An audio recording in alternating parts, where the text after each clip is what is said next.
have trouble with equipment just to prove that I'm a theorist. So now you're convinced. Okay, so I'm going to talk about TTV theory. The topic can be a little dry, so hopefully I'll keep it exciting. And I'll also show you more Hamiltonian perturbation theory in case you didn't get enough in Scott's talk. Okay, so some basic overviews that we've seen already in previous talks. So transit telescopes, such as Kepler, they monitor the brightness of stars, and when the star gets a little dimmer, you get a dip. You get a little bit of dimming, that's how you know there's a planet there. Kepler is really the main discovery tool for planets that can be measured with TTV, so I'll focus mostly on Kepler. So this shows actual data, Kepler 6b. So this is the light curve after you do a whole bunch of cleaning that Svi will talk about, how you clean up all the light curve. And each of these dips is a different transit of this planet, Kepler 6b. This is a zoom in of that plot where you add up all the transits all on top of each other, and you can see you have a very beautiful transit curve for this planet. There are basically two main observables, I'd say, from transit telescopes like Kepler. The first is the period of the planet, the orbital period, and that's just the distance between any two of these dips. That's how long it takes the planet to go around. The second main one is the depth of the dip, how deep it is. So here it's a 99% out of 100. It's a 1% dip. It means that the size of the planet is 10% the size of the star. So the depth of the dip tells you the planet radius, really relative to the size of the star. But usually we know the size of the star pretty well, with a caveat. There are other observables, for example, the duration of the transit. I guess that's another important observable, but it actually it's less directly tied to interesting observational things. So the most interesting properties of the planets we get out of transits are the period and the planet radius. And so when you see plots like this, which you've probably seen before, is Kepler's amazing chart of discoveries. We see thousands of planets discovered by Kepler, really technically planet candidates discovered by Kepler. They plot the period on the x-axis and the radius on the y-axis for all these planets, because those are the two observables, the period and the radius. You've seen this before. These, of course, are not observed by Kepler. These are just to give us a sense of where the planets are in the solar system. So Kepler discovered a whole bunch of planets, super-Earth and sub-Neptune. That's basically its main new discoveries. Okay, but as all other people in the world, astronomers are greedy. We like more stuff. So in addition to period and radius, we'd also like to know other aspects of these planets. We'd like to know especially their mass and their eccentricity. Those are the two other extremely important observables. Why are we interested in the mass? It's probably obvious, but I'll say it anyways. So for these planets, we know their size, we know their radius, right? That's one of the observables from transits. If you can measure their mass, then you can figure out their density by doing m over r cubed. And once you know the density, you can start asking more interesting questions about the planets instead of just their size. We can say, are they so dense that they're made of rock, or are they so underdense that they have to have gas on them? Another interesting thing we'd like to know is the eccentricity of the planets. It tells us more, instead of just the semi-major axis, or the period tells us the semi-major axis, how far on average it is from the star. We'd also like to know the eccentricity because it tells us the dynamical state of the planetary system. It's like in the solar system, the planets have a certain eccentricity, a few percent. How generic is that? What's that caused by? Where do the eccentricities come from? Hopefully the eccentricities tells us something about the history of the planetary system because planets dynamically evolve by interacting with each other. So if planets all formed in a disk, maybe you might expect them all to have very close to circular orbits. If they form through vast, giant collisions, maybe you expect higher eccentricities, or maybe some correlations with eccentricities and masses of the planet. So how do we get those extra bits of information, mass and eccentricity? So one great way, which was proposed in, I guess, 10 years ago by Ram and these co-authors in this first paper, and by Holman and Murray, was the TTV method. And so I'll briefly describe again what the TTV method is. Okay, so let's say we have a star and we have a planet going around a star, just one planet on a Keplerian orbit. Then if you observe the time when it transits the star, those times are perfectly periodic. It transits one time, then after one period it transits again, and then 2 periods again. So if you plot the transit number versus the time of transit, you just get a linear slope, right? The times of transit are just increasing perfectly linear from Kepler's law. But now you can't learn anything about the mass from if you just have a single planet, unless you use RV. Now if you have a second planet going around in orbit and it's tugging on the first, then it will pull and push on this second planet, and that will cause the time of transit of this inner planet to either be slightly ahead of schedule or slightly behind schedule. So if I plot its in the red curve, I'm plotting its time of transit when it's tugged by on the second planet. Sometimes it's time of transit's late, sometimes it's early. So you get a wavy pattern on top of this linear, instead of just a linear trend. So a wavy pattern of the transit times tells you that you have a second planet there, probably pulling on it. Since it's kind of annoying to look at plots that are always rising like this, and the amplitudes, the real TTV amplitudes are actually much smaller. I've exaggerated here in this plot, just so you can see it. So what's typically done is just subtract off a linear slope. That's easy to do. So if you subtract off a linear slope from the black curve, you just get a flat line. There's no transit time variation. And you subtract it off from the red curve, you get the typically quite sinusoidal pattern. We'll see why sinusoidal. But whatever you subtract off, when you subtract off a linear trend, whatever's left, that's called the TTV, the transit time variation. And this shows one of the first spectacular examples from Kepler of transit time variations. This is named Kepler 18. There are 2 planets in the system. They're both each one's causing transit time variations on the other. This is the inner, this is the outer. And you can see that there's, each point is a different transit, and you see that there's a clear transit time variation for the inner and for the outer planet. So this is really great news because Kepler, as Svi and others have shown, Kepler has hundreds of planets which have clear transit time variations. And transit time variations are caused by the tug of a neighboring planet. So we can use this transit time variation to figure out the masses of the planets, because the mass will affect how it's tugging on its companion. And also the eccentricity will also affect how it's tugging on the companion. So we can use these transit time variations to measure the mass and eccentricities of hundreds of planets, which is really great news. Not only do we get thousands of radii and periods, but hundreds of those will have masses and eccentricities. Of course, with good news comes bad news, which is, I'd say the main bad news is that the mass and eccentricity are rather degenerate with each other. It's hard to separate the effects of mass and eccentricity. So to illustrate that, I'm showing this Cochrane et al. Example. So that was the Kepler 18 that I showed you a second ago. What I did for Kepler 18 is this Cochrane et al. Paper, who discovered Kepler 18, they published masses assuming the eccentricity is 0. So I used their published masses for that based on the transit time variation, and I ran an n-body simulation.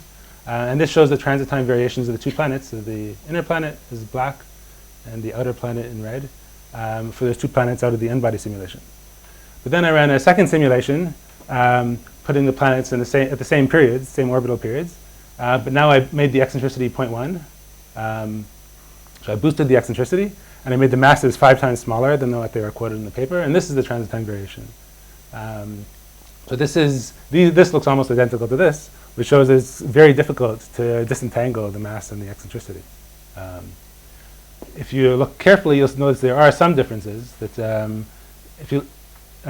these two are the so-called chopping effect. On top of the sinusoid, these guys have 2 together, very close together, and these have 2 farther apart. As I'll discuss towards the end of the talk, that can also help break the degeneracy. And there's another way to help break the degeneracy. Yoram? Yes. So first of all, you detect all the planets using the transits. Yep. And then you use the TTV to separate the mass, let's say. And can it be degenerate between the masses of the 2 planets? I'll discuss that in excruciating detail. So but I'll show you the formula. But basically no. Basically no. You can disentangle the 2 masses. You can't disentangle 2 eccentricities. But in reference to the first half of your question, it is conceivable to detect a non-transiting planet via TTV. So you don't necessarily have to first observe the transit. Okay. For most of the planets that well, for the set of 200 TTV planets, those are all two planets, each of which have TTVs. Those are the gold standard systems. You can have some of them which one has a TTV, then it's quite hard to measure the mass of the companion. But you can detect the existence of the companion. We have many that don't show. Sorry, I shouldn't say both TTVs. You actually see both planets. Both planets are transiting. For this 200 number, both planets are transiting, and at least one of them has a TTV. There are many more on top of that. Right. Yes, that's right. There are many more, but that's right. And those are useful also. I'm focusing on these 200. Those 200 gold standard ones we can likely, hopefully, detect the mass. Easier to analyze. That's right. The other ones are also useful for statistics. You can the abundances of planets and stuff like that.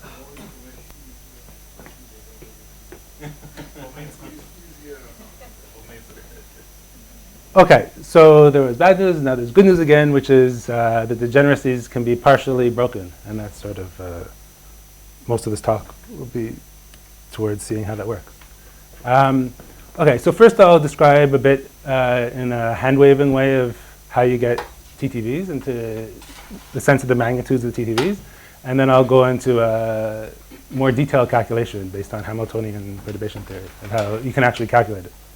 Okay, so first for the hand-wavy way of doing it, we have an outer planet, the white guy, and this inner planet. I'll just treat this inner guy as a massless test particle. That makes life easier. And I'm going to ask, I'm going to just ask about the transit time variations of this inner guy as it's being pulled by the outer guy. Okay, so this outer guy is just going on a fixed circular orbit, let's say. And the inner guy is being tugged along every time it crosses the white guy's orbit. Okay, so actually the white guy feels the red guy feels the white guy's force throughout its orbit, but most of the force is concentrated during a conjunction. In other words, when they both lie along the same line. Right? That's when most of the force is conjunction. When most of the force is applied here. So we can just treat all the forces applied every time they just cross each other's orbit. From dimensional reasoning, one can say that every time it crosses the orbit, it gets a change in eccentricity, which is of order m over m star. That's the mass of this guy planet doing the forcing. So it's this guy's mass to the mass of the star. So it's a little kick in eccentricity every time it crosses. If these planets were in arbitrary positions, that's basically all you'd get. Every time you cross the orbit, you get an e of about this magnitude, and its e would always remain of about this magnitude. This guy's eccentricity would remain about that magnitude. But if the planets are close-ish to resonance, and most of the planets that have large TTVs are close-ish to resonance. I'll describe more exactly what I mean. But if they're close-ish to resonance, then you can boost the TTV. So it's a real help if they're close to resonance. So I'll focus on guys that are quite close to resonance. So if let's just imagine for a second they're exactly in resonance. So let's say 3-to-2 resonance, which means this guy goes around 3 times, every time this goes around twice. If they're exactly in resonance, then let's say they have a conjunction like this. The next time they'll have a conjunction is exactly the same position. The next time exactly the same position. If they're a little bit off resonance, so not exactly resonance, then the next conjunction won't be exactly here, though this line of conjunctions will gradually sweep over in time. The reason that's important is because if I get a kick, if this guy gets a kick on this part of its eccentric orbit, I drew this guy on an eccentric orbit. The next kick, let's say it's very close to here, and the next one's here, next one's here, next one's here. All these kicks are going to add up coherently. Right? They'll add up on this part of the ellipse, and they'll cancel on this part of the ellipse. So you can boost the eccentricity above m over m star by a resonant factor. If the two planets are near resonance, this line of conjunctions processes slowly. And then the typical E eccentricity of the planet, of the inner guy that you get, is boosted by this delta factor. So this delta is the fractional distance to resonance. So typically a few percent for the systems that we're talking about. And then when I have given an eccentricity, I can also use dimensional reasoning to say how much that affects the transit, how much that affects the position of where it is on its orbit, its transit time variation. So its transit time variation relative to the period is of order the eccentricity. And so its transit time variation is again 1 over delta times m over m star. There's a little bit of a sneak that I did, that if this planet is just on an eccentric orbit, it would have no, and there's no companion, it would have no transit time variation, even though it's on an eccentric orbit. What's important is that the eccentricity of this guy, as it's being affected, as it's being kicked by this guy, goes up and down on a time scale set by this line of conjunction sweeping around. Okay, so when the line of when this line of conjunction is in the top half of the plane, then this guy's eccentricity builds, and then when the line of conjunction is in the bottom part, then the eccentricity falls. And so that's why we get a transit time variation from the changing eccentricity. Does that make sense? Okay, so what I just said, we can convert into a simple equation. The transit time variation is this. This is the amplitude of the transit time variation. This is the formula I had before. And it has a modulation because of the eccentricity rising and falling due to the line of conjunctions going around, of order the time for the line of conjunctions to go around. Yes? So if it's in motion resonance, but the argument is not vibrating at all, which means the conjunction line does not vibrate, then... So it's not in resonance. So it's close-ish to resonance. Can you repeat the question? I actually stopped her before she got to the end of the question. she was going to... So I'll let you finish the question in a second. But it sounded like you were asking if they're in resonance. Well, that's how you started it. And I said that these planets are actually not in resonance. So this line of conjunction is sweeping around. The resonant argument is not librating. It's actually circulating. It turns out, so why am I focusing on this case? Because almost all Kepler planets with TTVs are actually not in resonance. They're actually in this case. Okay.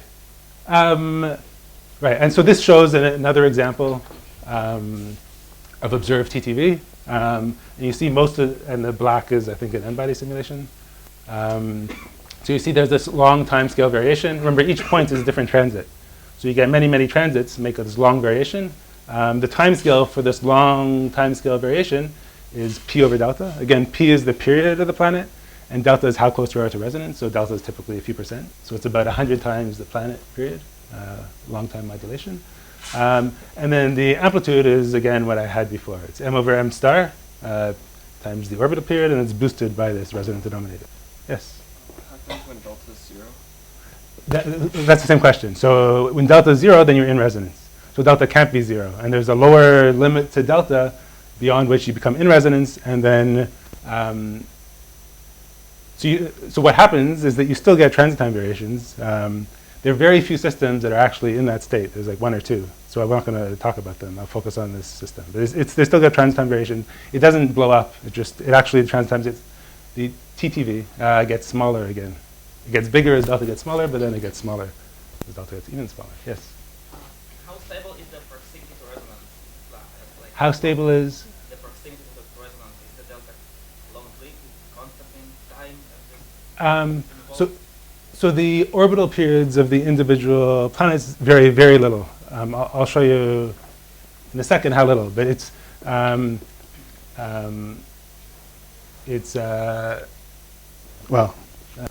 basically this so little that they change delta negligible. exactly. Yeah. But if it stays close to resonance, maybe that's longer time scale? It's sinusoidal. So delta actually varies like this, but the amplitude of the wiggle is tiny. This is the amplitude of the wiggle. It's, which I'll give you a magnitude, but it's like 1%. So that part's almost always negligible. And actually, when it's not negligible, then it turns out you ask the same questions as these two people, which is it's in resonance when it's not negligible. Yes. The super period is that expression is only for first order resonance. Yeah. Well, I don't think it's defined for. Well, you can define it however you like, right? But if you define super period as the dominant frequency you see by eye, then you're right. It's not exactly this. There are integer corrections to this. Right. That's right. So let me just make explicit that I'm focusing on first order resonances, which means like 2 to 1, 3 to 2, 4 to 3, just those, and on planets which are not in but close to resonance. I mean, each case can be done in a similar manner, but I'm just focusing on this because it's by far the most common case. Okay, and so to get a sense of magnitudes, we can stick in some numbers. So typical periods for Kepler planets, especially the ones that show TTV, turns out to be around 10 days. The deltas are around 1% or a few percent. And these are the deltas for planets which show TTV, because it's better to have small delta, because that boosts, small delta boosts the amplitude.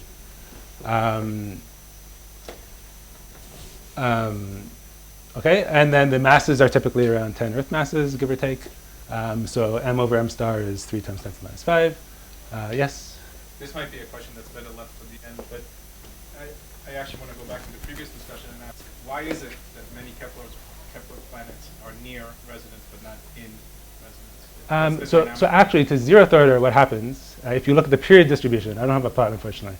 If you look at the period distribution of, really the period ratio distribution of neighboring planets, then it's flat. It actually doesn't care about anything. It's just, whether there's a resonance or not, it's just flat.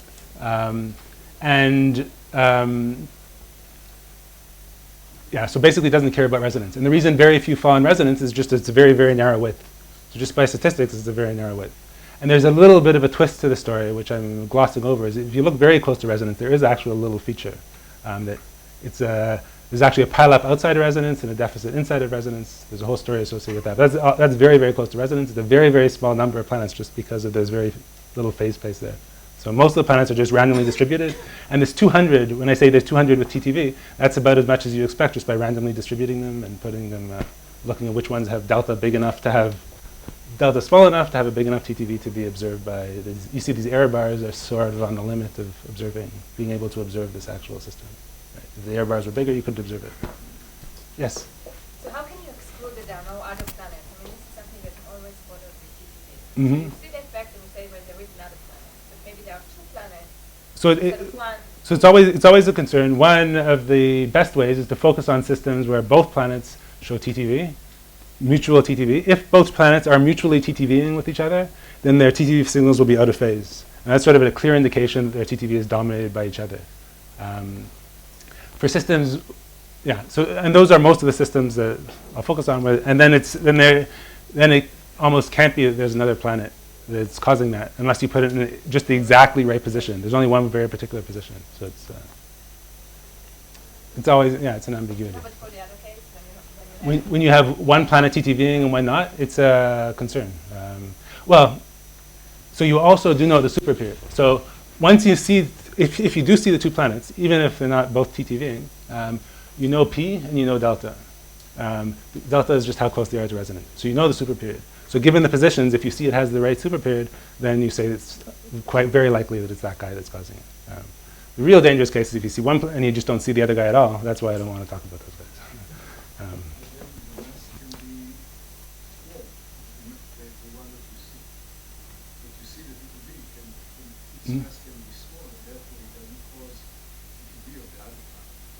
You mean if you see it at the right super period? If you see two planets and you see the one of the planet has the right super period, then it's, I think, a good chance that it's the other guy that's causing it. Because it's, okay, that's all I'm saying. Okay, so I just want to stick in those numbers. So the amplitudes, so this is typically, let's say 1,000 days. For this example, you'll see it's slightly different. It's just 10 days divided by 0.01, 1,000 days. That's about the lifetime of the Kepler mission. So Kepler, well, this one's actually shorter. So it can only detect, Kepler can only detect TTVs for a few hundred days. And then the amplitude, just sticking in these numbers, is around 0.03 days. It's around 40 minutes. So this is, here it's a 20-minute amplitude. So you're talking about 10-day orbits versus 20-day TTV. So it's a very, very small effect. Fortunately, it's not this small because we have the resonance denominators to help us. So it boosts stuff above 3 times 10 to the minus 5. Okay. So here's the formula again. Some caveats, which, so first of all, I assume that the planets were nearly circular. In other words, the eccentricities are sufficiently small I'll say I'll come back to that point. What happens if the eccentricity is not 0? Second, we've said this many, many times, it can't be in resonance. Otherwise, just this formula doesn't apply. This is a different formula. And also, there are additional sinusoids. There's not just a single sinusoid. In this particular green case, these green data points, you can't actually see this high-frequency chopping. But there's always some high-frequency chopping. And those additional sinusoidal components are actually very interesting. They help break degeneracies. But for now, let's just focus on this case with a single sinusoid. Yes? So are the same effects found if the massive curves on the inside? Yes. And it's basically identical if there are two massive perturbers affecting each other. I'm just focusing on this test particle case just because it's easier. Okay, yes? Maybe you said, but does it make a difference if delta is positive or negative?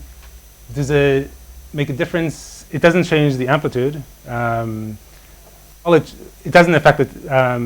Affects the sign of the TTV. It affects the phase. I'll come like what it flips the sign of the TTV. You might say phase relative to what, and I'll come back to that later. But aside from that, yeah, I wrote these formulas with this formula should have an absolute value here, but I thought it looked ugly, so I took it away. Okay, so now I'm going to get into some dirty Hamiltonian dynamics, because in case you didn't have enough. So my reasoning for doing this is partly because the formula is useful, but the TTV formula has been used. My main reason for doing this is just to give you more illustration of how to use the Hamiltonian perturbation theory, for example, that Scott told you about, because this theory is it's pretty simple to use, but it's often obscured and difficult to read books. So I'm not giving you this an example as a difficult to read book. What I'm just saying is that, so you should all have a copy of this book, and everything that I'll say really can come from this book and also from Scott's lecture. But it's a little thick reading. So I'll give you an illustration. The reason I'm going to go through this is give you an illustration of how to apply these, one way to apply these Hamiltonian dynamics to actually solve problems. You'll see it looks formidable at the beginning, but it's actually pretty simple. So you should be able to repeat this. Okay. So let's set up the problem more exactly. So my case is going to be what I had before. This guy's massive, this guy's massless, and I'll just look at the dynamics of this inner guy. It's actually identical to Scott's last example. They're both coplanar. If they're transiting, they're likely coplanar. You can include inclination effects, but I'll forget about inclination effects. And then what I'm going to do is I'm going to solve for its 4 orbital elements. It has 2 positions, 2 velocities, this inner guy. Instead of those 2 positions, 2 velocities, it's more convenient to work with its A, E, lambda, omega. So Scott mentioned these. These are the ones that I typically like working with. So you all know A and E, semi-major axis and eccentricity. And then you've also seen lambda. So what lambda is if the observer is looking from the left, lambda is basically the theta, the position of the planet relative to the line of sight. When I say basically, I actually mean to 0th order in eccentricity. There's a correction to 1st order in eccentricity. You can just think of it roughly, it's the position of the test particle on its orbit.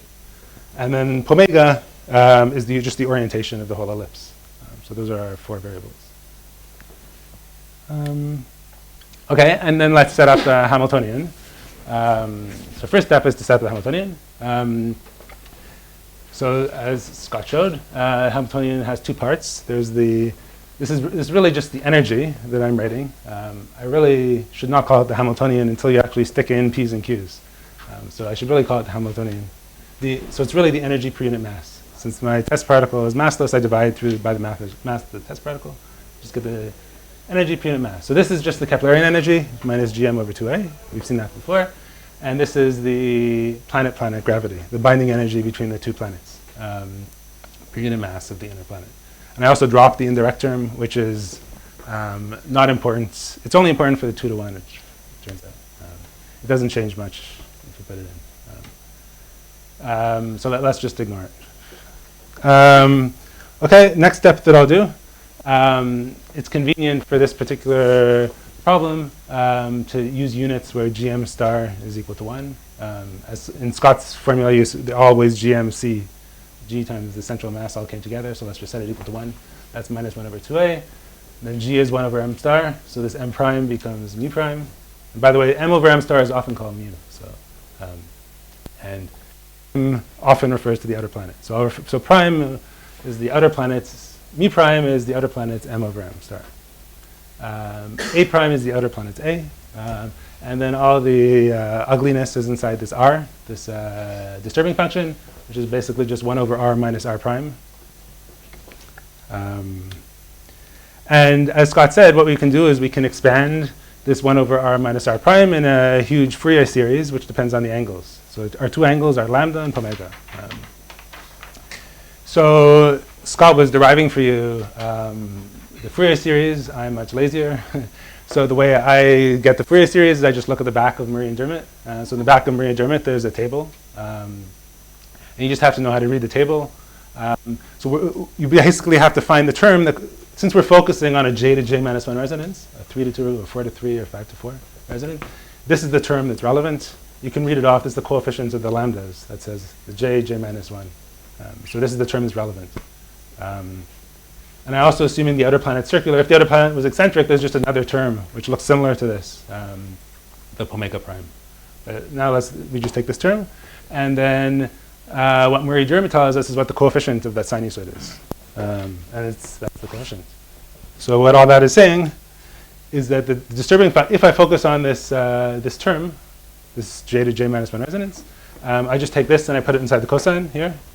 And I just wrote the j. I'm choosing 3 to 2 resonance just to be definite. I don't want to carry on j minus 1. So this goes into here, and this coefficient becomes this coefficient. It's EF27. These things are higher order in E, so unless you go to 4th order in E, you can ignore these. And so this is our disturbing function. Then this F27, this is related to the Laplace coefficients that Scott was talking about. There's another table in Murray-Dermott. And it's just for this particular case, it's minus 2.025. I'll continue to call it F27, just because I don't want to write that each time. And then remember, lambda prime is, we know what lambda prime is because that's our outer planet's lambda, and it's on a circular orbit, so it's just increasing linearly with time. It's just its angle. So it's just 2 pi over p prime, which is its period, times t. Which is the mean motion, n prime times t, where n prime is a constant. Okay, so n prime is the mean motion of the outer planet. Okay, so putting that all together, it was a little messy story, but then now we have a nice, pretty Hamiltonian. And our only active variables in the Hamiltonian, there are 4 active variables. There's a, e, lambda, and omega. That's why I colored them in red. Okay, so we've got the Hamiltonian. Next we need is the equations of motion. So in the Hamiltonian way of doing things, you need to use P's and Q's, as Scott mentioned. And so these are the P's and Q's. These are actually the Poincare elements that Scott mentioned, expanded to leading order in E. That's why there's an approximate here. I ignored the root 1 minus E squared stuff. I just expanded to leading order in E. And that's all we care about, mostly. Okay, so there's one set of P's and Q's, which is just basically the lambda and the A. Another set of P's and Q's, which is basically the omega and the E. Okay, so we just have to stick these P's and Q's into here, and then we get the Hamiltonian equations of motion. So let's do that. In this blackboard, I'm going to keep around everything that I've mentioned so far. Just so there's the Hamiltonian and the P's and Q's. Okay, the 2 different P's and the 2 different Q's. Okay, so the first equations that I'm going to get. Well, once you've done this like once or twice, it becomes very automatic, and you can get the equations of motion very easily. Okay, so the first Hamiltonian equation is dqa dt is dh dp. And then I just look at this q. This q is lambda, so I have d lambda dt.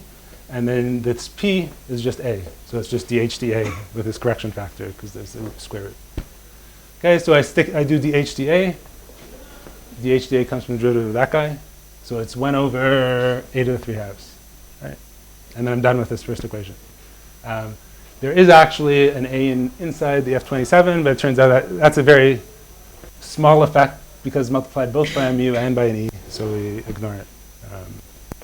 Okay, that's our first equation. Second equation is dp dt is dh dq. And again, we can do exactly the same thing. We just stick in, for the p, we stick in a, dA dt. And then for d dq, we just do d by d lambda of this cosine term. I didn't actually write out the argument of the cosine term. But that's it. Okay. So these two equations are straightforward. The a's and lambda go together, a and lambda equation, or qa and pa. So for the next equation, we can do the same thing, but I'll show you a nice trick invented by, or I guess sort of invented by Ogilvy, because the eccentricity variables actually have a nice representation. So now we're doing the equations for the PE and QE. Instead of writing a DHDP, a PE dot equation and a QE dot equation, it's actually easier to combine all this into a nice variable, which is the complex eccentricity. So this Z,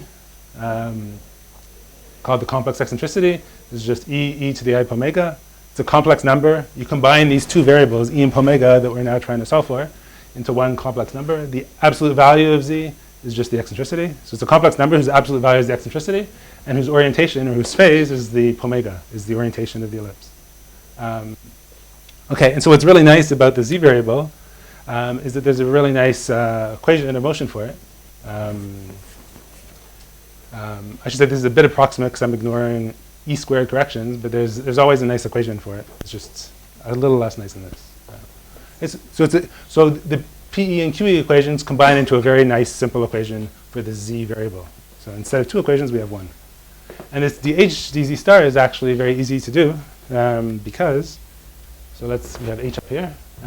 So I take, I want this E and omega, that's my Z variable. So I can just expand my E cos into using, cos is e to the plus I plus e to the minus I. So it's Z star e to the I times that, plus the complex conjugate divided by 2. It's clear. And so you see H just depends on Z star here. The complex conjugate gives us Z over here. So all we do when we take the H dZ star is just rip off the Z star. We stick it into there, and then we get and that's our equation. So dZ dt is that. And so we finished with our equations of motion. And so here they are. These are the three equations of motion that I had before. Okay, and so now we're just left with the solving part. You can, of course, always, to solve it, stick in the computer, but we're trying to understand things analytically. So let's solve it in an approximate way. And the way we approximately solve it is we use a perturbative solution. And so what we're going to do is we're going to say the A's of the planet are basically constant, are very close to constant. So the semi-major axis doesn't change very much. And the change in A is actually of order E. So A is basically constant plus order E. So we'll first consider the constant part, and then we'll consider the corrections. Okay. Okay, so if A is, so we just have to solve these three equations. If A is nearly constant, we can first assume it's constant. Focus on the dominant term. You don't really mean that the change in A is about E. Is of order E. Right. But times some constant which is much less than unit, proportional to the mass of the probe and so on. Sorry, you're right, yes. Right, because if it would have been proportional to E, it would violate your small... Sorry, it's of order mu E. That's right. It's actually better to say order mu. I should have said order mu. The E, yeah, that's right. A very small correction. That's order E. I mean small correction. Okay, so so this A is basically constant, so I can integrate it. Lambda is just a to 3 is just n times t, where n is a to the minus 3/2, and this A is constant. So to 0th order, and mu really, lambda is just going round and round. By the way, this is violated when you're in residence. This is why you need the assumption that you're outside of residence. Okay.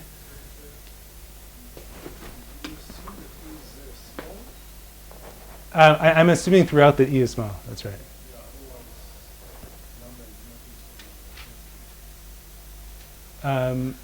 Well, so this is really order mu E. So you can assume either is small. Okay. So in the limit that mu E, I'm just doing perturbative. So first to the 0th order in mu E, then it is equal to this. And then I'll do a first order correction and come back to it and change the lambda. Okay, now we have the z. An extra nice thing of writing the equations with the complex eccentricity is that it's very easy to integrate this equation. So everything here is constant in this equation. The I is constant, A prime of course is constant, everything is constant. A changes but very little, so we can hold this constant. This lambda we already have, it's nt, so we can replace this lambda with nt. So we have 3n prime t minus 2nt. That's the only place you have time dependence. Is in this exponent. So it becomes very easy to integrate. First, when I integrate, there's a constant piece, which is usually called the free eccentricity. And then when you integrate that, you just bring this, the I 3n prime minus 2n to the denominator here with an I, so it cancels out that I. Okay, and then with very little work, we've got the eccentricity. This thing, by the way, is the so-called resonant denominator. That's when 3n prime is close to 2n, that means you're very close to resonance. Right? Just remember, n prime is the mean motion of the outer guy, n is the mean motion of the inner guy. And so, and this is proportional to delta. You can delta is, again, the fractional distance to resonance. So when this is small, delta is small, and you have a very big z, for example. Okay. I warned you it's a little dirty, but okay. Okay, and the last two steps I will skip. I'll just say qualitatively what you do. So the next thing that you do is you get the correction for A. So we were assuming A is constant, and now we calculate this order mu e correction, this piece here. So the correction is this term, right? We can easily integrate this term, can assume everything's constant except for what's going in here. And then that just comes down to the denominator. Once we have delta A, we can stick that back into this equation and get the correction to lambda. And then I'll show you the final solution of that work. So we already had this. This was our solution for z. This is our solution for lambda. This is the step I skipped. Remember, 2 deltas in the denominator because I integrated it a second time. And so this is we've actually solved this problem. So we have, when I say solved it, we've got z and lambda. That's not really our goal. Our goal is to calculate the transit time variations. So instead of z and lambda, what we actually need is theta. Right? We need the position of the planet as a function of time as it goes through its orbit because it's being perturbed by its companion. But fortunately, these variables are directly related to lambda and z, and actually Scott showed this identical equation. And I also said theta is basically lambda, except with their order e correction. So this is the order e correction to theta. And you'll find this also in Murray-Dermott, for example. Okay, so to calculate the time of transit, all we do is we stick in lambda here, we stick in z here, and we set theta equals 0, right? Because it transits whenever theta is 0, whenever it crosses the line of sight. And that'll give us the times of the transits. So let's do that. So 0 is theta, and I stick in theta. So for lambda, I just stick in this over here, stick in z over here. You might notice that instead of the t, I put in delta t. The reason for that is that this t, I want t is going to be the time of transit. And I'm going to set the time of transit equal to the time of transit without the companion plus delta t, which is the time of transit with the companion. And that delta t is the TTV. The time of transit without the companion, that's always going to give theta equals 0. So we can just throw that away. And we get this is the perturbed parts of the time of transit. So we've solved for the TTV because we can just set delta t equal to all this. And I'll just do that explicitly. There we go. So this is delta t.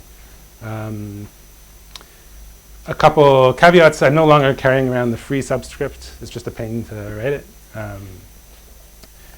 But this is the same z free that we were talking about.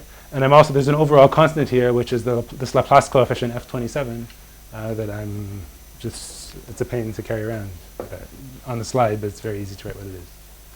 Okay. So now that we have the formula which describes it, I'm going to describe what we can do with it. First of all, this shows that this is an n-body simulation. Is the black points, is the red points, and this is a something that sinusoidally depends on time. That's the black curve, and you see the theory agrees quite well with the simulation, aside from some extra modulation on top. And also, let's compare it with our estimate from before. Remember when I estimated the TTV based on this kicks in E and the line of conjunctions going around? This was my estimate I had before. So you see it's basically the same as this. This cos 2 pi delta t, that's this sinusoidal variation here. And the amplitude is the same here, this term. P mu prime over delta. Then there's the second term, which we didn't have from our simple estimate, which is of order E. This is due to, instead of kicks in E, you actually get changes in the semi-major axis of the planet. And that changes the period directly. So I don't have a clean argument for this term.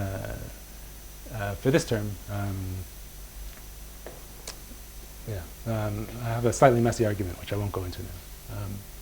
Okay, so this is the TTV. Now, what we want to do with this formula, what we do is we observe, or Kepler observed, TTVs, and we want to figure out two things. We want to figure out mu prime, and we want to figure out z, the eccentricity and the mass of the planet. Everything else we know from measurements. The period of the planet we know very well, because from the spacings between the transit dips. Delta, we know, since we know the periods of the inner and outer planet, we know delta exactly.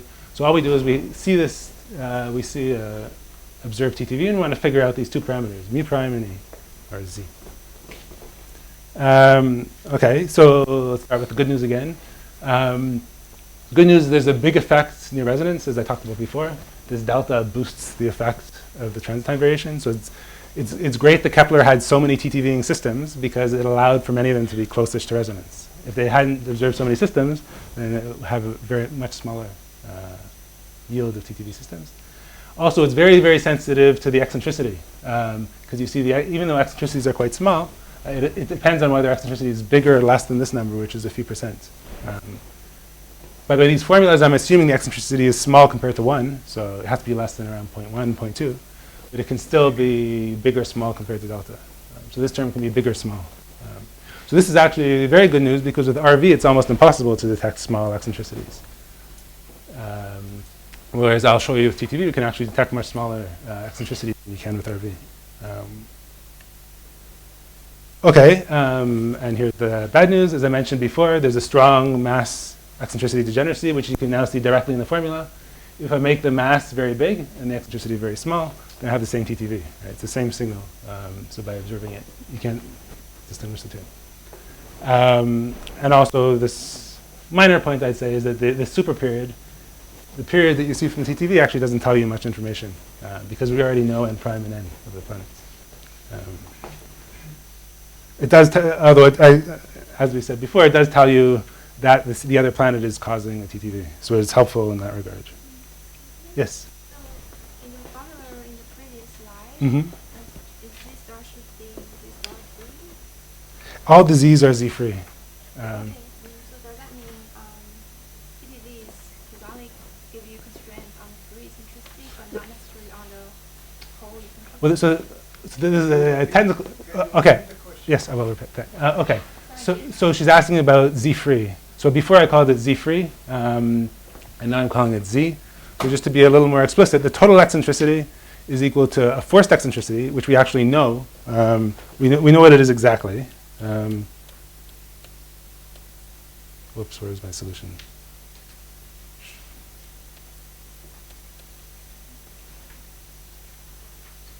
Oh, here. Sorry. So this is the forced eccentricity. We know what it is exactly. So if you know z-free, you can actually say what the total z is. But practically, this term is almost always very, very small. It's only useful in this it's important for this derivation. If you don't include this term, you won't get the right TTV formula.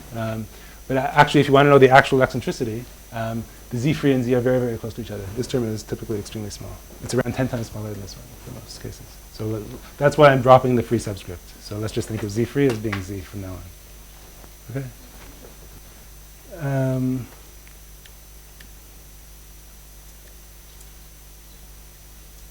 Okay, and then as was asked previously, if you have two planets TTVing each other, you might think, okay, that's great news. We have all this extra information, and unfortunately, actually doesn't tell you much new information.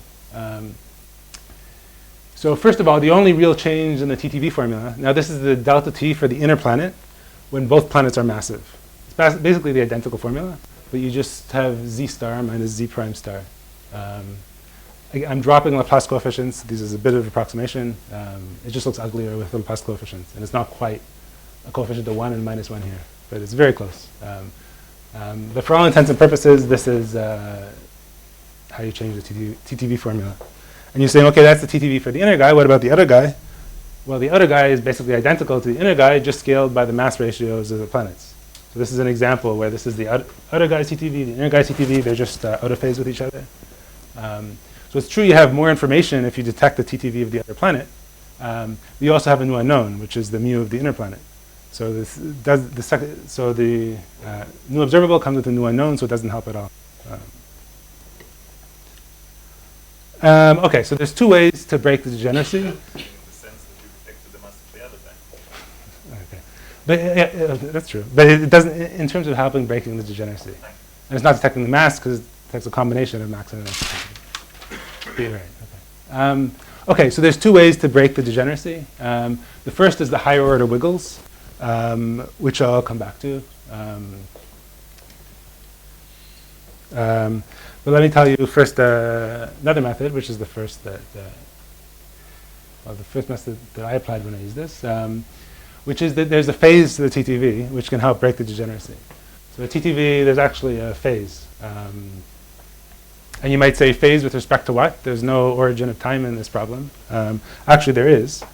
Because remember, these two planets, what's important is their line of conjunctions. That's when most of the kick happens. And this line of conjunctions processes around like this, right? That's what gives this sinusoidal variation. And so there's a very special time when the line of conjunctions crosses the line of sight. So what you care about is the phase of the sinusoid relative to when the line of conjunctions crosses the line of sight. And that's a direct measurable.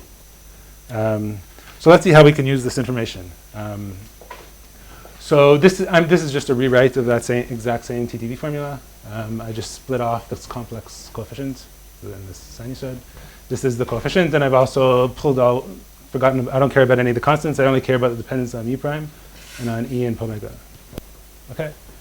Now, if you have a pair of planets which are observed TTVing, you can actually measure this number, this complex number A. It has really two numbers, real and imaginary part. So for any pair of TTVing planets, you actually know the A. If this term is very small, this is the only place where there's complex numbers in this right-hand side of the equation. So if this term is very small, then the phase of A is 0, right? A is a purely real number. And if this term is very big, then the phase, this term dominates, and the phase of A is basically the phase of omega. Right? And we also take advantage of the fact that Kepler has detected many, many TTVing systems. And all the different TTVing systems have omegas which are random with respect to the line of sight. Right? The systems don't know about where we are. So if this term dominates, then the phase of A will just be a random number between 0 and 2 pi. So what we want to do is we want to invert this. Instead of giving E what's A, we want to know given A what's E. That's a little bit harder. So what we can do is we can measure the phase of A. If the phase of A is 0, then we know this term is probably small, but we can't say for certain that it's small, because the omega can also be 0. What we can do is instead of asking the E for any particular system, we can ask the typical E for a whole population of systems. Okay? So in other words, let's say I have a whole population of different pairs of TTVing planets, and let's say now I'm saying an RMS E. Let's say their E's are taken from a Gaussian distribution with some RMS value. If the RMS E's from our population is small, and by small I mean small compared to delta, so let's say it's 0.3 delta, so most of the E's are small compared to delta, that means this term will usually be small, and most of the phases of A will be 0. Right? This term is small, phases are 0. So if I plot the distribution of the phases that I observe, right, all the A's are observable, so all the phases of A are observable. The distribution of the phases of A, it should be very tightly clustered around 0. Whereas if all the population had high E's, then the phases should be nearly uniform. Make sense? Even for a single object, if you measure the phase of A in weather map, and it's very close to 0, then it's a very small chance that omega would be that close to 0, let's say. It's a small, but you have to quantify how small. So you don't know. The phase of A, that's how small the chance of omega is uniformly 0 into pi, and you measure the phase of A to be 0 to within 10 to the minus 2. Mm-hmm. Then the chance that it's by chance is 10 to the minus 2. Okay. And you can probably ignore that and say that P must be small. Okay. Even for a single object, if you measure the phase of A well enough, I don't know if that's doable or not. So there are errors in the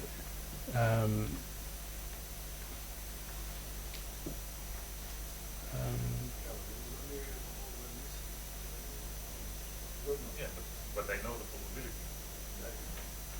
Because the probability that I'm wrong is 10 to the minus 2. well, so in the end, I guess the question is, what do you want out of it, right? In the end, the question. So what I'm going to try to get out of it is the typical E for this population. I'm going to use your argument to get the masses in a second. But let me just continue. So given the distribution of phases, we can say whether E is small compared to delta or big compared to delta.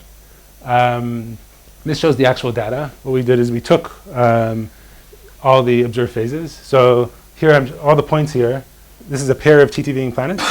So on the x-axis, for example, this point, we plot the phase of the inner guy. And on the y-axis, we plot the phase of the outer guy. And so this shows the histogram of the inner phase. This shows the histogram of the outer guy's phase, the phase of the outer guy. What we see very clearly, so this is all just based on observations. This is just the distribution based on observation of the phases. And we see that the phases are clustered around 0. Here the phases are clustered around 0.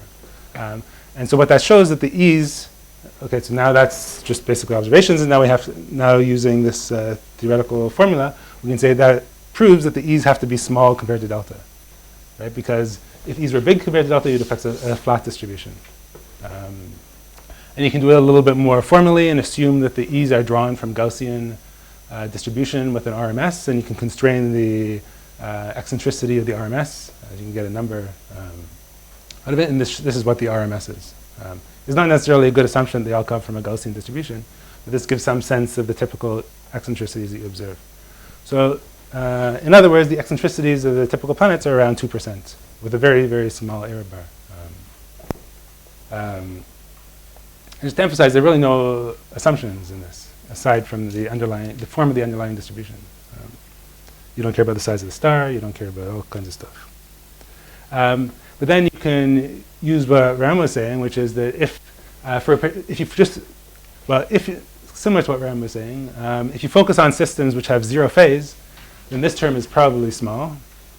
If this term is probably small, then you no longer have this terrible mu E degeneracy, and you can actually measure mu of the planets. Right? If this term is small, it's subdominant, so you can estimate what mu is and fold in these error bars, Ram was saying partly, and that gives an error bar in the mass. So here I'm plotting, instead of the masses, since again we know the radii of these planets, so instead of masses I convert mass to density, and this shows the density of the planets. Just to give a sense of where things lie in this plot, this is a density radius plot. This is a pure rock planet, so things above here are denser than rock. Things below here are less dense than water, so these things have to be covered in gas. You've seen similar plots like this based on RV, but also TTV shows that there are many planets. I guess one of them, for me, I'd say the most surprising thing of Kepler's result, all Kepler's results, is this population of small bodies covered in huge amounts of gas. One of the most surprising things. And also this plot, by the way, is very similar to what they find with the RVs. It's actually almost the same formula. And just so you don't think that we copied from them, ours actually came first. So I don't think they copied from us. But so it's agreeing with the shape of how density depends on size. Basically, it's a very steep fall off. In other words, that slightly larger planets are very, very underdense. Huge amounts of gas.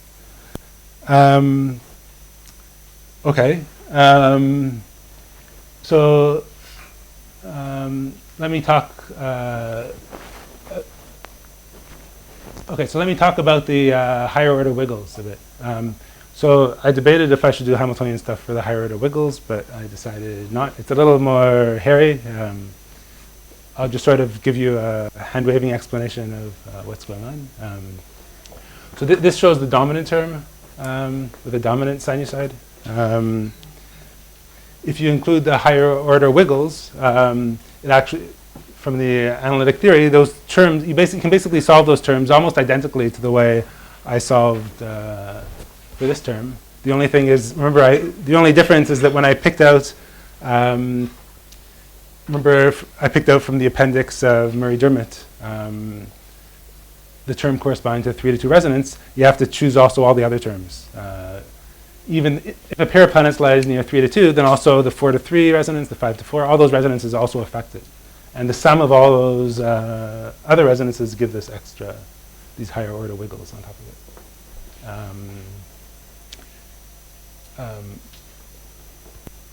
One thing that I was going to mention before was that, and I think I wrote it on a slide, is that instead of going to the appendix of Murray-Dermott, there's a nice Mathematica folder, which I hope you write down if you plan on using anything like this. This way you don't actually have to open Murray-Dermott. I thought I had it. Oh, here. So there's a nice Mathematica library by Zugno. So just Google that. And he has all these coefficients to almost whatever order you want. And they can evaluate all these coefficients for you.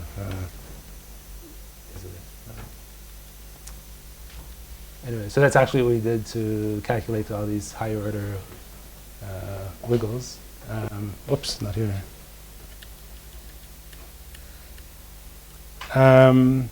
Okay, so I'll go a little faster now. One way to actually fit the system, instead of going through the complicated analytic formula, is just with a simple brute force MCMC. In other words, so given data like this, so this is Kepler 177, TTV of the inner planet and outer planet, you can actually just basically stick the problem into a computer, have the n-body, run an n-body code to try to match these TTVs, and then use an MCMC to gradually adjust the masses of the planets and the eccentricities. It takes a little bit of hand-holding to run the MCMC. It's helpful to have the analytic formulas to sort of guide the MCMC. Once you run the MCMC, you can just ask, what does the MCMC say the masses are? And this shows the masses of the two planets. Yes, you had a question? Very good question, because this is now an example where you have a very large peak period, large period for the TTV. Mm-hmm. So you don't have the complete sinus function. So mainly you don't know the exact period, because you don't know where you are. That's right. My Well, question is, yeah. how do you overcome this problem? So you need about a quarter. With the sinusoidal, but if you have higher moments. When you have a little bit more than a quarter period, that's about the limits. And so here we have about a quarter period. So this is about as best as we can do. So you can start, once you can start to see the curvature of the sinusoid, then there's no more ambiguity of what the linear trend is. Change it and then change the distance. If you have, let's say, just had this, then you'd suffer from that problem. And so we just can't deal with those systems. Because there's too much uncertainty. Some Kepler planets that the period, the real period, is unknown. We have to say maybe. Right. It changes then later when they have more data. That's right. This is really a little bit problematic. The rule of thumb, though, is if you have a quarter period, you're okay. A quarter or more of the super period. If it's less, you're sort of in trouble. Basically, we know the period of this sinusoidal already, right, from the periods of the two planets. But you don't know the periods of the two planets. So Well, because it changes by, you have to subtract off the right linear end. So there's a degeneracy.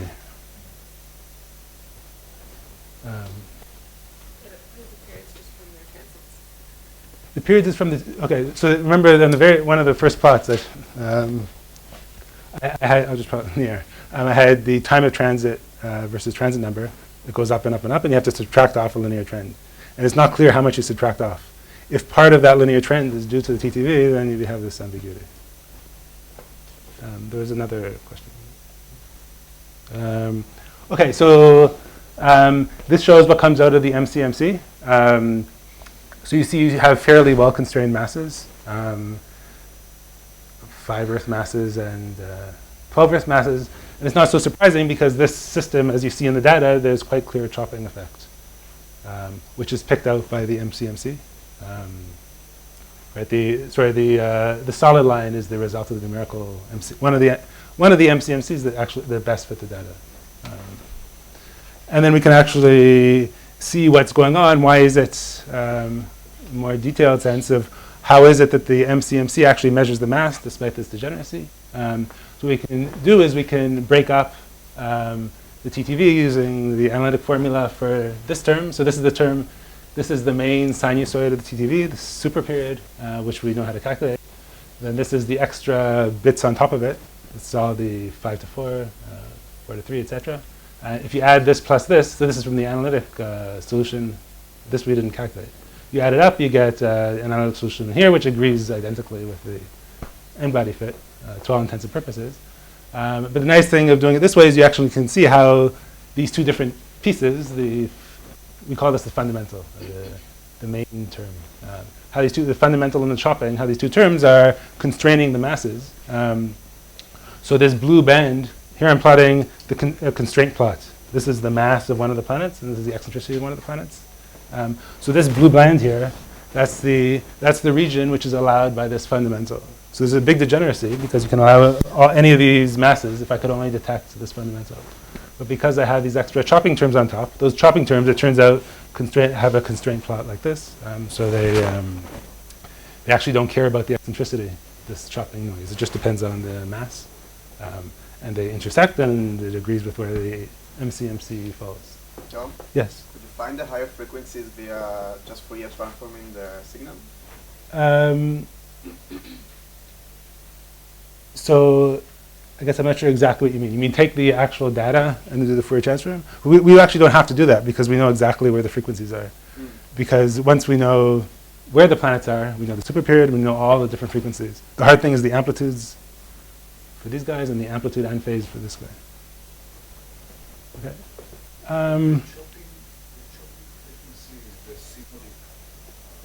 That's right. So maybe I should. Okay, I didn't want to go too much into chopping, but roughly you get a big kick here. You see every 3 kicks, you get 1, 2, 3 kick, 1, 2, 3 kick, and so what sets that period here, this extra kick, is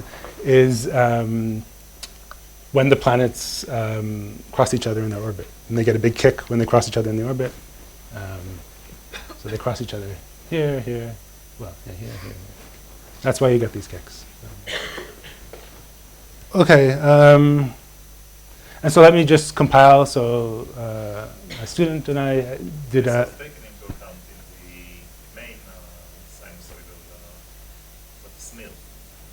That's right, it's mirrored, that's right. You get a delta function, it's like a delta function. This is from the delta function, you get, in Fourier space, you get a whole bunch of frequencies from,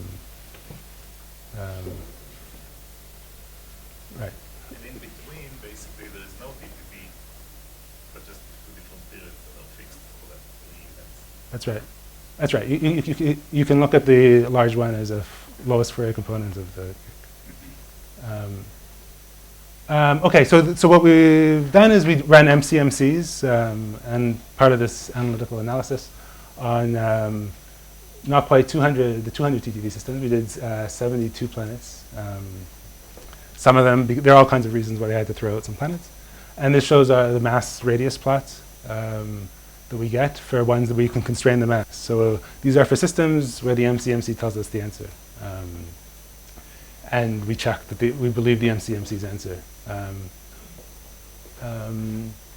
Okay, so, and then these are the TTV results. And then on top of this, I'm plotting our RV results. So RV also tells us masses. It's almost always for different planets, but there are a couple cases where the RV and TTV are measured together. And they agree quite well. You see that the, well, okay, so these are the RV, I would say that now, but the RV results are here and the TTV is over here. So like the TTV planets are a little bit higher, a little bit lower mass. on the, yeah, so that's what I was about to say, and then I was going to show you the next plot. Okay, so instead of talking about the mass, I prefer talking about the density. So here I'm plotting the density versus period. And again, the RV ones are here, TTV ones are here. And what you see on this plot is that there's a, as we're referring to, in general, the TTVs tend to be lower densities than the RV. So this has led to a huge controversy in the field that when people measure TTVs, TTVs are often lower densities than these, and this is why many people don't believe TTVs.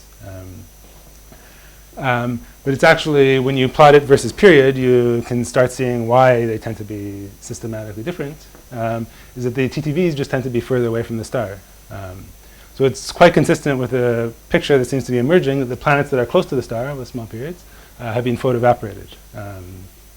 And these are the rocky ones. So the TTVs are very biased to finding planets which are close to the star.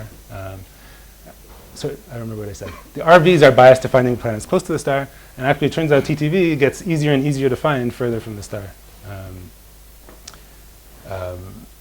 So, which is one of the tragedies of Kepler. Had Kepler run longer, it could have constrained further and further down in mass and could have found lower and lower mass planets because it's easier to find TTV far from the star. You would expect the density to be higher. Sorry?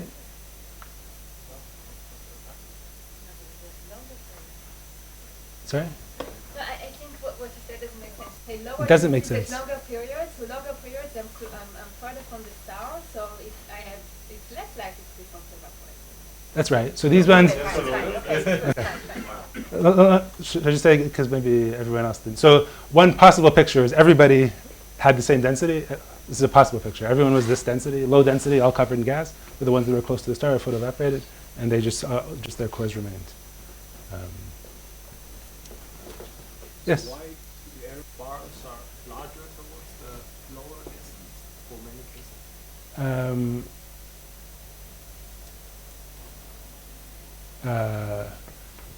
Let's see. So I think it's better to look at the masses. So this we weren't. So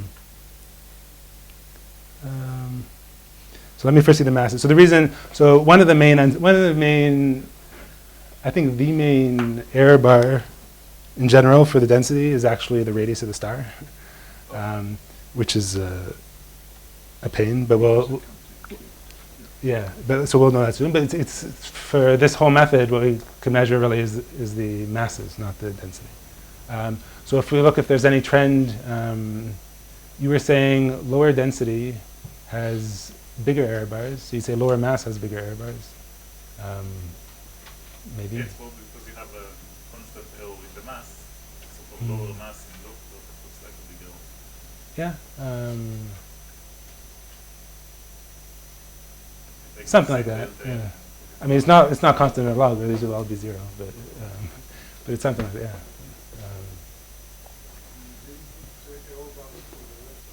For the radius? No, for the red point. Oh yeah, that's right. Yeah, that were given from Scott.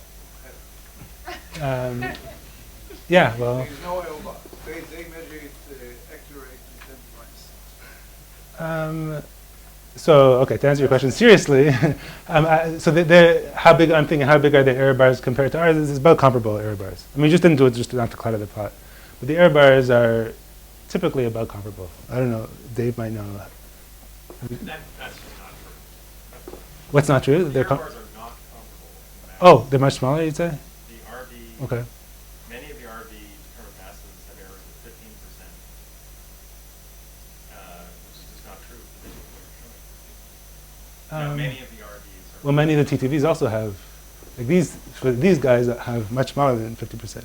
So maybe if you take the bulk, the RVs would be smaller error bars. No, the radii came from the same data.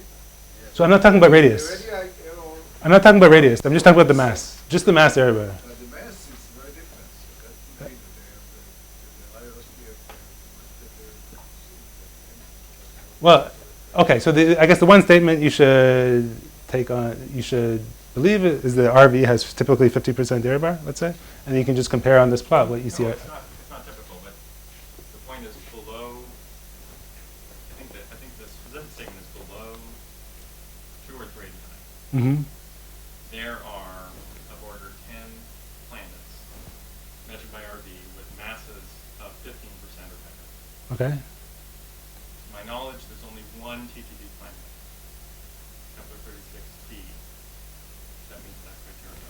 They're quite different. Well, we have some new ones here, and some new ones are coming out. I mean, this hasn't come out yet, but new ones. Errors of left. Well, okay, you can see. So I'm not competing with that. They're different planets, so it's both are useful. But so this one, let's say, has 5 up to 10 and down to 2, down to 4, 3. Yeah. I don't know, 4 to 7. So let's say 20. 4 to 7 is okay, whatever. Whatever. This matters. But this is, I mean, okay, it matters if you want to say who's better than who. But this is the best we. This is the better. This is the best. But the errors of the radii of the RV plans Yeah, are missing. the RV is a the radii. If the error of the radii or the transit Mhm. would be that large, then of course the mid-transit calculation is also impossible. Oh, okay. I mean, when the transit is that bad. it matters for the density, especially. The radius error is bad for the density, but then it also gives, okay, other errors for RV. I'm not sure. Okay. I'm not saying it's not important. The error budget is very important. I mean, we spend a year trying to figure out the errors on this. I agree it's important. Okay, so one last point that I'll make before ending, a little early. So you can also, from the MCMC, you can also look at also figure out the eccentricities of the individual planets. And there's actually a little bit of a complication, which remember I said that if you look at the, to measure the eccentricity, what enters into the eccentricity is actually E minus E, the difference in complex eccentricities of the two planets. So when you do the MCMC and you plot the distribution of the E's of the individual planets, you find that it's a broad distribution with very large E's.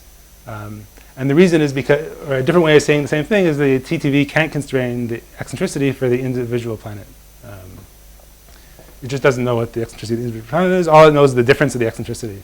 What you can do is you can plot the distribution of the difference of the eccentricities of the two planets that comes out of the MCMC. And when you find the difference of the eccentricity is very small. It's like well, for this particular system, it's extremely small, 0.001. So you can very accurately measure differences of eccentricities between the two planets. So if you add the additional assumption that the two planets have uncorrelated eccentricities, then you can say that the eccentricity of these planets will be around 0.1%, very small. So we can combine this to calculate the eccentricities for all the planets. So this from. Okay, so that went a little fast. Okay, so if you, again, take the MCMC and you plot the distribution of E for planet 1 and distribute E for planet 2, you get E for planet 1, E for planet 2. But if you plot the distribution of the vectorial difference of E minus E1 minus E2, then you get this. So that suggests to me that the two individual E's are actually here. We're just not constraining the E's of the individual planets. Does that make sense? So in the MCMC, the eccentricities, all these results, or all these results here, all these results here, the two eccentricities that come out of the MCMC have basically the same vectorial direction and the same magnitude. They're basically tracking each other. There are all these different possible examples, and they all give the same TTV signal. And you can't tell. So this is not a good measure of the individual eccentricity. And then you think there is no way to make this statistical? Well, saying they're uncorrelated. So you have to be on the very, very low tail of this Brown distribution. That's what you're suggesting. What do you mean you have to be? So I'm saying this is fake because it's just the individual it's just looking at the individual eccentricity, and that's not constrained at all by the formula. Constrained to whatever it is. Well, this fallout, you mean because of this fallout. So this fallout was actually just due to the prior. Well, this is, everything is due to the prior. No, it just tracks the prior because this is what our prior looks like. So this is just the prior. Yeah. Well, if you change the prior, you change the shape of the individual eccentricity. So in case people are lost, the whole problem, which I'm explaining in a confusing way, is that all you really know is, well, E1 vector is really this Z that I was talking about. So all you really know is Z1 minus Z2. Because all our measurements tell us is about this combination. If you tried to see in an MCMC, what the individual z would be, then you just get something which tracks your prior, because you're not sensitive to the individual z. So in a sense, your prior had correlated eccentricities because they were both constrained to be higher than 0.001. Well, I'm not sure. The prior is uniform and unconstrained. This is uniform. It's log, so it doesn't look uniform. Oh, I see. We did all these different priors, and it just tracks the prior. And this doesn't change when you change the prior.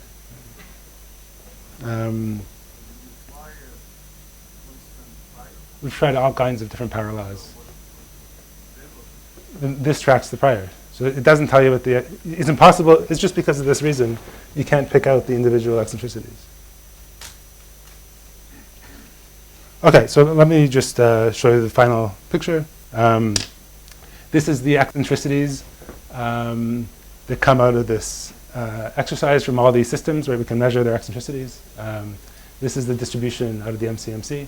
And again, this is not the eccentricity of the individual planet, it's the combined eccentricity. So again, all we measure is this number, Z1 minus Z2, the absolute value of this. So there's two possibilities. So we always see this is very small, this Z1. And it's actually similar to what we saw when I was doing the other method of figuring out the eccentricities. The eccentricities were a few percent. So for these, all the combined eccentricities, you see they're all a few percent. This is the combination of all this. It's around a few percent. So there's two possibilities. One possibility, which I think is the correct one, is that each of the z's are independent of each other, and they have typical eccentricities of about a few percent. Another possibility is that the individual z's actually tend to be, or could be quite high. They could be 0.5, but they just happen to be aligned very closely. Based on our analysis, we can't rule that out, but I think it's unlikely. That's right. So it's a possibility, but I can tell you why I think it's unlikely. It's hard to end up in a situation like that where the planets are aligned. Okay, so that's it. Thank you.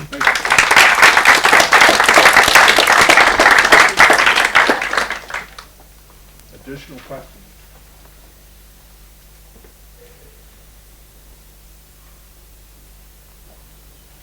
Ravi?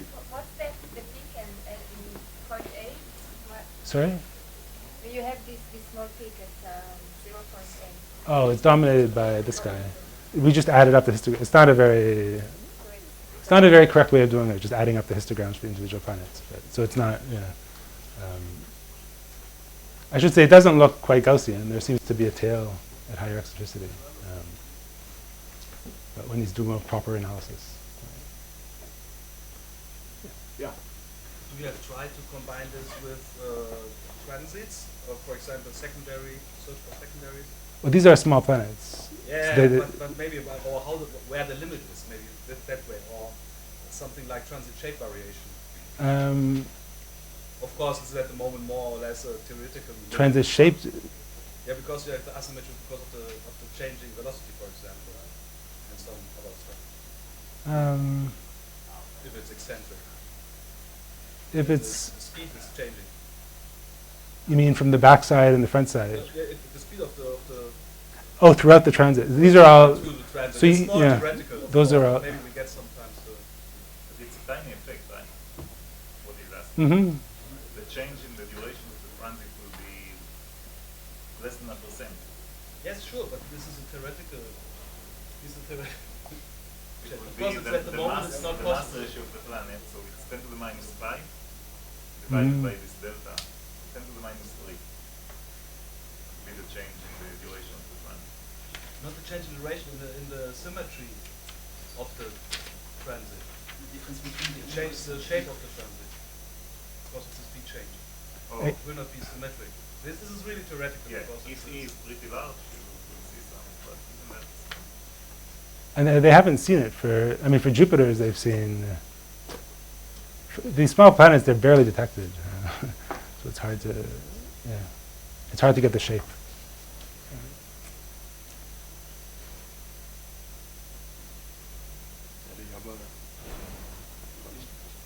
Yeah? Is the combining eccentricity sensitive to the prior or No, completely it's independent, yeah. And we can also understand it more, even beyond just saying that, we can also understand in these plots, when we actually see how the MCMC result, this is actually the combined eccentricity. So we can actually see exactly why it is here. So it's, I guess it's a better understanding than just saying it's independent of priors. You actually see why it's independent of priors.